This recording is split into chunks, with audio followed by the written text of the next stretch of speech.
Well, I guess we're getting a normal amount of episodes for this season. Although, granted, in Survivor South Africa seasons 2 and 3, and I believe the fourth season, I don't remember now, they actually were able to come out with a normal amount of episodes in a season. So, yeah, I guess it's not going to be as jammed packed as I thought, because the next Dalton Ross's recap and the very beginning of the next time bits did not indicate at all that next episode was going to be the finale.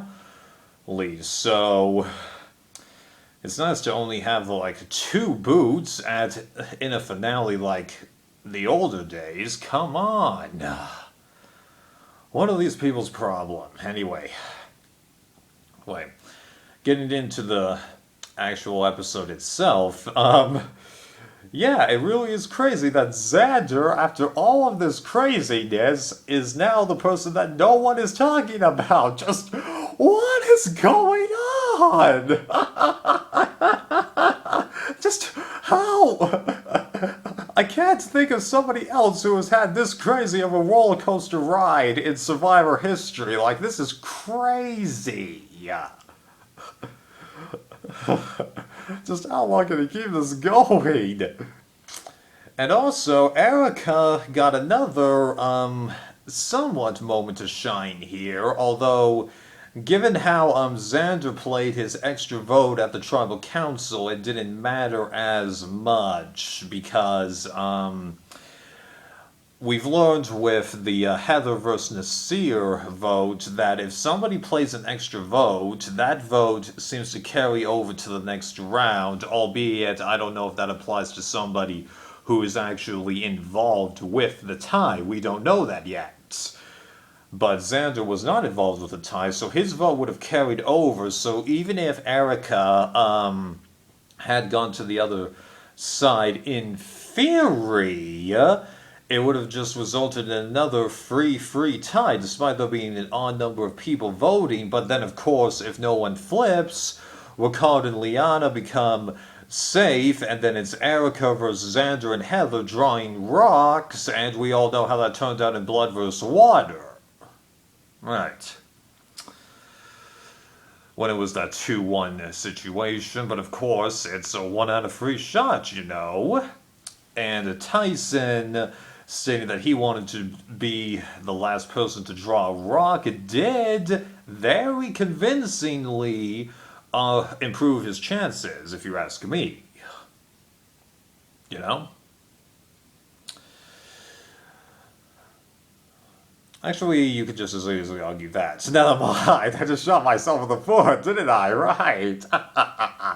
Right, but it was nice to see her have another moment to try and do something, but unfortunately, it just didn't really improve her situation, which is a bummer, because people just keep saying on and off, yeah, she's a danger, and then just nothing happens with her. It's just, yeah, she's the only person this whole time that I don't feel like has gotten the justified edit based on how people are talking about her. Heather, she's mattering more, but she's not going to win this game. No way. Granted, I mean, like, I kept saying the same thing about,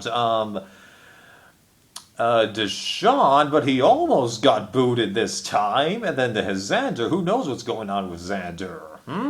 Right. Yeah, it's a bummer, Erica. I don't think she really deserves this, but sometimes there's only so much you can do. You know?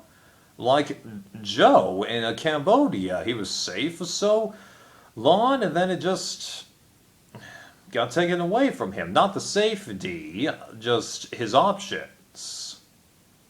Same thing with Edge of Extinction, but of course, Edge of Extinction was a whole new ballgame.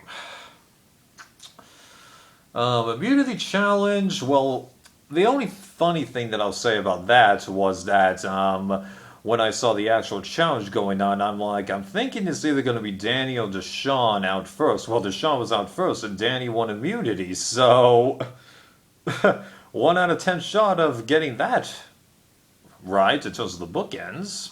Funny, but of course, 40% chance of being right for the first thing. Not much of a call. Although it was nice to see Danny get one little moment for himself, and I was glad in hindsight that Xander didn't win it because that helps with his dynamic in this thing, right? My reading of everyone, given how Heather never really was involved with any swing vote talk, that did indicate that she was going to stick with Ricard and Xander, although why Xander completely wants to stick with Ricard for the time being, I don't totally follow the logic. I mean, like, I do understand, keep a target bigger than me, but Erica does point out justifiably that we might not get another chance. Because, like, Mike in Worlds Apart, he went on an Immunity Challenge streak, and the one time that he didn't win, he just used the idol. So, he saved himself 6 times in a row. What? And then, like, the last time that they could have taken him out was when they were trying to target Joe, because, Jen, Sharon, okay, what the hell was that other guy's name? Tyler or Nick, and then you got the free blue collars. Right. Okay. So, there you go. The last time that they had the ability to target him, they took out somebody who seemingly was more of a threat. Made sense, but, yeah. Same thing with Fabio. But even in that tribal, I was like, you should have done Fabio, you should have. Not that that would have helped that season anyway, right. But I wasn't really too sure how the vote was going to go with Erica. I could just tell that these are the people who are at risk, and that was it. So then my thoughts on that do and die thing. Once again, it does feel different from how Survivor is played, but given how they were all informed ahead of time that this thing existed, and how this season really is changing things, kind of how, like, Cambodia was hyped to be changing things, but ultimately not that much happened,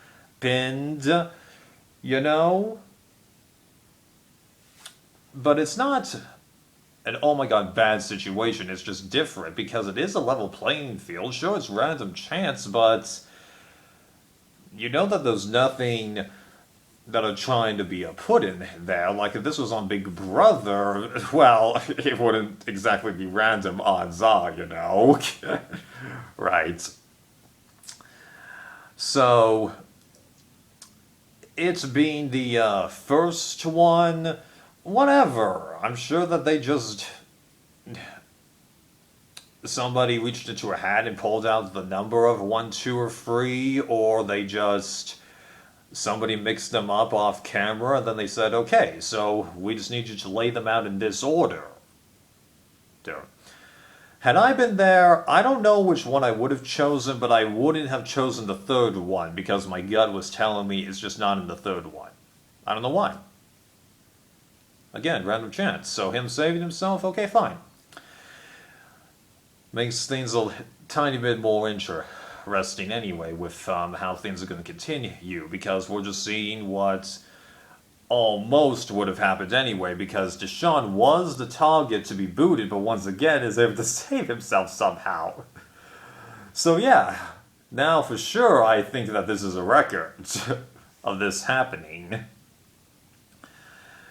So then Liana going, I guess Erica just assessed the pluses and minuses, but I really wonder what she's planning when she gets to the end, because at minimum she needs Heather to be there, and then she needs whoever else is there to have really shot themselves in the foot. So her best bets are Xander or Danny, and assuming that people don't give it to Danny just because he's a nice guy. Although I've been saying before that his best shot is third place with no votes. We'll have to see how that goes, especially since now a former member from the Blue Tribe is guaranteed to make top 3 now, because there's only 2 people left that aren't blue, and there's going to be 3 more boot outs. Right. What else to mention? I'm not going to get into the hypothetical of should Deshaun have switched. That's been discussed in so many other places, both Survivor and non-Survivor. It's not worth it. Thoughts for next week? Well, I didn't watch the promo, so I can't really say anything other than I just want it to be an entertaining episode. And overall, how am I still feeling about the season? Again, we should have binge watched this, but over time, do I think that this will be accepted into Survivor history? Easily. Yeah. I like this cast. I don't think I'm going to be, oh my god, wowed by the winner, but I do think that as long as it's not Heather, and if it's Erica, if she gets a little more to do, I think I'll be able to pat them on the back. I know that might sound hypocritical given what I've just said against Danny, but again, well, see ya.